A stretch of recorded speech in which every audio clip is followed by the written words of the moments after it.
किताब हमारे सामने मौजूद है जी, और ये किताब है जी आफिया अनहर्ड। आफिया सिद्दीकी के हवाले से आजकल जो न्यूज़ गर्दिश में है वो ये है कि आफिया सिद्दीकी की तबीयत ख़राब है और उनकी जो लॉयर्स हैं वो कह रहे हैं कि उन्हें वापस पाकिस्तान भिजवाया जाए। दाऊद गजनवी साहब रिसर्च स्कॉलर हैं और इस किताब के मुसन्निफ भी हैं। आफिया सिद्दीकी पर बड़ी रिसर्च की, उन्होंने बड़ा काम किया है। उनसे हम जानते हैं कि इस वक्त सूरत हाल क्या है और क्या पाकिस्तानी हुकूमत आफिया सिद्दीकी को पाकिस्तान लाने में कुछ काम कर भी रही है या नहीं। अस्सलाम वालेकुम दाऊद साहब। वालेकुम सलाम सर, कैसे हैं? ठीक ठाक हैं? अल्लाह का शुक्र। इस वक्त जो सूरत हाल है, जो खबर है वो ये है कि उनकी तबीयत बहुत ज़्यादा नासाज है और उनकी लॉयर ये कह रही है कि उन्हें वापस पाकिस्तान भिजवाया जाए। ये क्या सिलसिला है? असल में सबसे पहले तो आप सबका बहुत बहुत शुक्रिया और हम टीवी का कि they are giving time for the Aafia's case. असल में आफिया जो है ये अंडरस्टैंड करना ज़रूरी है कि she is imprison in Carswell medical centre. जी, कार्सवल मेडिकल सेंटर वो है जहाँ पे मेंटली इल प्रिजनर्स को रखा जाता है। तो 2008 से वो वहाँ पर शी इज़ इम्प्रिजन्ड और तब से ही उसके ऊपर जो उसके साइकोलॉजिकल प्रोग्नोसिस होते हैं और मेडिकेशंस जो हैं वो चल रही हैं। तो वो तो शुरू से ही बेचारी मेडिकल और साइकोलॉजिकल हेल्थ का शिकार है। दूसरी बात यह है कि जो अब रिसेंटली जो उसके साथ हो रहा है वो एक, आप इसको डेफिनेशन में भी लेके आ सकते हैं, एक हेट अटैक उसके ऊपर हो रहा है। क्योंकि जब से तालिबान, वो ज़ख्मी भी हुई थी, यस, उसमें ये है कि जब से तालिबान अफ़गानिस्तान में आए हैं और अमेरिकन्स का विड्रॉल हुआ है तो अमेरिका में एक तालिबान के अगेंस्ट एक बड़ी सवीर किस्म की रिजेंटमेंट आई है, जिसके ऊपर जो सबसे ज़्यादा जो उसके अफेक्टीज़ हैं वो आफिया टाइप के लोग हैं जो इम्प्रिजन्ड हैं और उन ऑफिशल्स के अंडर हैं। तो पहले तो जेल ऑफिशल्स जो थे वो उनके ऊपर अटैक्स करते हैं, लेकिन पिछले दिनों तो इनमेट ने उनके ऊपर अटैक किया। अब उनकी जान भी ख़तरे में है, not just medically but physically as well, जिस तरह के माहौल में वो रह रही है। तो जो उसकी लॉयर है जो उसको मेरा 5-6 महीने पहले मिल के आई थी, तो उससे आफिया ने बात किया और उसका चेहरा फटा हुआ था पूरा, जहाँ से उसने मेरा को कॉफ़ी का ग्लास किसी इनमेट ने उसके मुंह पे मारा था। तो she is in a very severe situation right now. तो उनके पास एवेन्यूज़ क्या हैं अब? मतलब वो उनका केस तो मुझे नहीं लगता कोई सुन भी रहा है, कोई उसमें इंटरेस्टेड भी है, तो कैसे वो वे आउट अपने लिए कोई तलाश कर सकती हैं? या चलो इतना ही हो जाए कि उस मेंटली इल लोगों की फैसिलिटी से निकाल के किसी ऐसी जगह रखा जाए कि जहाँ पर वो अकेली हों और सेफ़ हों।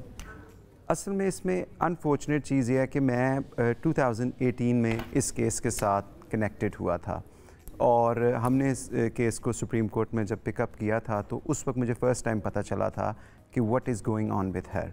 और फिर उसके बाद मैं आई वेंट टू अमेरिका, फिर मैंने ये बुक भी पब्लिश की, क्योंकि 90% लोगों को पता नहीं है कि आफिया का मुकदमा है क्या है। बेसिकली एक अटेम्प्टेड मर्डर के ऊपर उनको 86 ईयर इम्प्रिजनमेंट हुई है अमेरिका के अंदर।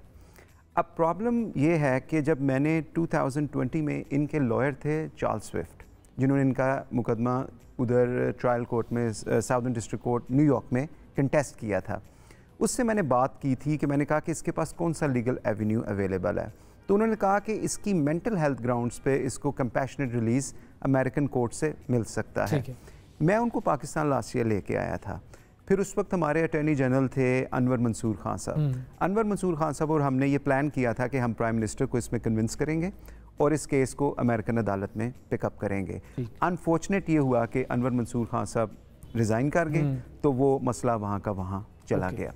फिर इस ईयर के स्टार्ट में आफिया ने किसी तरीके से अपनी पार्डन पिटिशन, जो अमेरिकन प्रेसिडेंट पार्डन कर सकता है, वो साइन करके भेजी।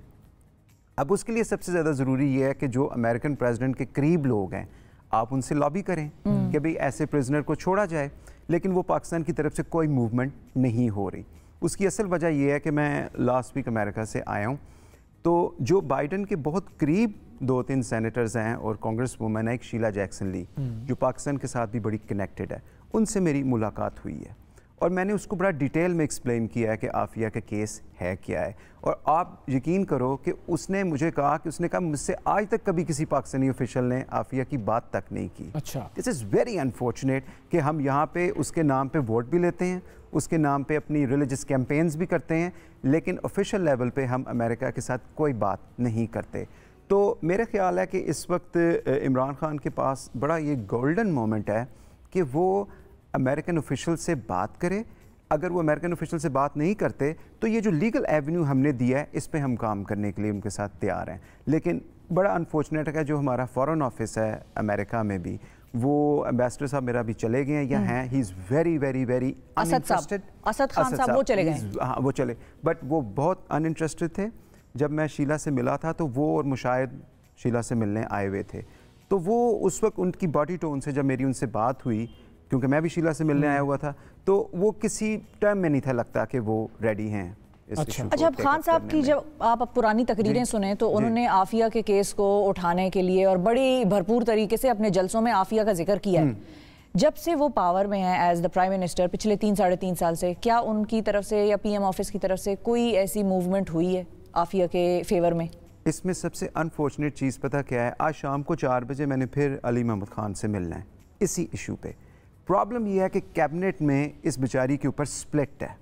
अच्छा ओके, ये बड़ी, क्योंकि मैं जिन लोगों से भी मिला हूं ना हुकूमत में, कुछ फॉर हैं और कुछ अगेंस्ट हैं। ठीक है। वो पॉलिटिकल लेवल पे ये सोचते हैं सारे कि फ़ायदा है कि नुकसान है इसको लाने से, कि हम एक्सट्रीमिज़म के दरे में ना आ जाएं। हाँ। असल में आफिया जो क्रॉस रोड में फंसी है ना, वो सबसे बड़ी ये है कि यहाँ पे कुछ वेस्टर्न आइडियोलॉजीज़ रखते हैं और कुछ बहुत दीनी आइडियोलॉजी रखते हैं, तो आफिया उसके क्रॉस रोड में आई हुई है।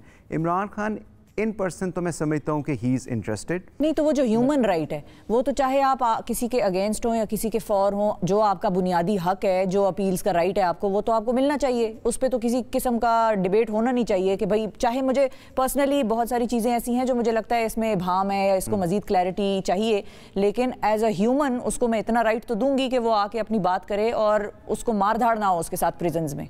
ये आप ठीक कह रही हैं बात। मैं जो करंट जो अटॉर्नी जनरल हैं, उन्होंने भी मेरी बात को इंडोर्स करके और प्राइम मिनिस्टर को समरी भेजी हुई है। अब प्राइम मिनिस्टर हाउस से कोई जवाब नहीं आ रहा फ्रॉम द लास्ट 3 years, जब से मैं उनसे ये बात just because of the split in the cabinet. Yes, और कैबिनेट में स्प्लिट यही है कि इससे फायदा है या नुकसान है। तो इमरान, शीरी मज़ारी साहिबा से आप मिले?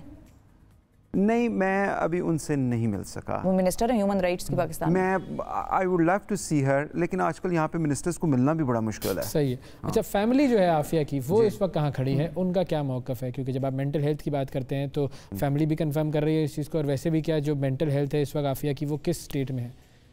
मैं क्योंकि फैमिली के साथ जब सुप्रीम कोर्ट का मुकदमा था तब उस हद तक तो था, लेकिन जब से मैंने अपनी बुक लिखी और उसके अंदर एक मेंटल हेल्थ इश्यूज़ को एक्सप्लेन किया है, तो हमारा एक डायरेक्शन तो सेम है जो हम चाहते हैं, लेकिन हमारा स्कूल ऑफ थॉट्स जो हैं वो कम्प्लीटली ज़रा डिफरेंट है। अच्छा। हाँ, वो ज़रा वो इस स्पेक्ट्रम में सोचते हैं कि आफिया के साथ सरीहन ही ज़्यादती हुई है और जो उन पे मुकदमा अमेरिका में चला था वो इलीगल है। अच्छा। इंटरनेशनल लॉ के तहत तो वो इलीगल है, लेकिन अमेरिकन लॉ के तहत वो उसको लीगल समझते हैं। तो आपने जो भी करना है अब उस सिस्टम में से ही उसके लिए रिलीफ निकालना है। मतलब एक शो डालकर और अमेरिका को बुरा कह के आप रिलीफ नहीं ले सकते, यू कैन नॉट। तो हमारे पास एक बड़ा लॉजिकल रीज़न है और ये दोनों मुल्कों के इंटरेस्ट में है। मैंने शीला को ये चीज़ कही कि आफिया की जो डिटेंशन अमेरिका में है उससे पाकिस्तान में एक्सट्रीमिज़म बढ़ता है। जो टेररिस्ट ऑर्गेनाइजेशंस हैं वो फ्यूल होती हैं आफिया का नाम यूज़ करके कि हमारी बहन वहाँ पे है और आप मुसलमानों को शर्म नहीं आती, तो वो अपने रिक्रूट्स पैदा करते हैं उसके अंदर। तो मैंने उसको कहा ये नुकसान हो रहा है। अगर आपने उसको डेटर करना है, यानी कि आप चाहते हैं कि वो पब्लिक में ना आए और उसका इस्तेमाल ना हो, तो पाकिस्तान उसको, जिस तरह बेचारे डॉक्टर कदीर फोत हो गए हैं, उस तरह की भी डिटेंशन में रखा जा सकता है in Pakistan. So that's my perspective. अच्छा, एक और इसमें इंटरेस्टिंग चीज़ ये है कि पाकिस्तान के ताल्लुकात भी अमेरिका के साथ डिफरेंट हो गए हैं अब। एब्सोल्युटली नॉट के बाद सिचुएशन बदल गई है, हमें फंड्स लेने में बड़ी मुश्किलात का सामना है। तो क्या ये चीज़ अब पाकिस्तान उनसे करवा भी सकता है गिवन द करंट सिचुएशन? देखो, पाकिस्तान में जब भी मैंने आफिया पे बात की है ना पॉलिटिकल लेवल पे, तो वो सबसे पहले शकील अफरीदी को फ्रंट पे ले आते हैं कि भाई वो उसके बदले शकील अफरीदी मांगते हैं। इसी वजह से उसके लॉयर को और अटॉर्नी जनरल को इन्वॉल्व किया है कि हम ह्यूमन राइट्स की ग्राउंड पे उनकी अदालत से रिलीफ लें, क्योंकि जो उनकी अदालत है ना वो पॉलिटिकल पर्सपेक्टिव या प्रिव्यू में नहीं आएगी। इट्स अ वेरी सिक्योर वे कि उसको आप मेंटल हेल्थ ग्राउंड्स पे पाकिस्तान रिपैट्रिएट करें। लेकिन अनफॉर्चुनेट बात है कि जो करना नहीं ना चाहते वो शकील अफरीदी को मेरे सामने खड़ा कर देते हैं, वरना वो एक सेपरेट बिल्कुल इशू है। और इमरान की अभी भी अमेरिका में बहुत रिस्पेक्ट है, एब्सोल्युटली नॉट के बाद कोई चीज़ें ख़त्म नहीं होती। अमेरिका अपना मतलब एक पॉलिटिकल नैरेटिव है, वो भी इस चीज़ को समझते हैं। इंटरनली वो हमारे साथ काम अभी भी कर रहे हैं और हमें अप्रिशिएट भी कर रहे हैं। तो मुझे ये लगता है कि अगर प्राइम मिनिस्टर खुद बात करें, और मैं ये कोशिश कर रहा हूँ कि शीला जैक्सन वाला जो डोर है ना, ये हम ओपन करें। रखें। फिर मेरी एक मुलाकात हुई बॉब मेनेंडेस के साथ। वो इस वक्त जो है वो अमेरिकन जो सेनेट है उसका फॉरेन अफेयर कमेटी का चेयर है। ठीक है। Everyone wants to talk about Afia because they don't even know about Afia. हम बात ही नहीं करते उसके बारे में। अमेरिका क्यों नहीं करेगा ह्यूमन राइट्स पे बात? बिल्कुल करेगा इस पे बात। बिल्कुल ठीक है, बहुत शुक्रिया। उनकी भी सियासत वैसे इन्वॉल्व है इसमें, लेकिन ये है कि उम्मीद का दामन नहीं छोड़ना चाहिए। शुक्रिया, बहुत बहुत शुक्रिया अदा करेंगे आप।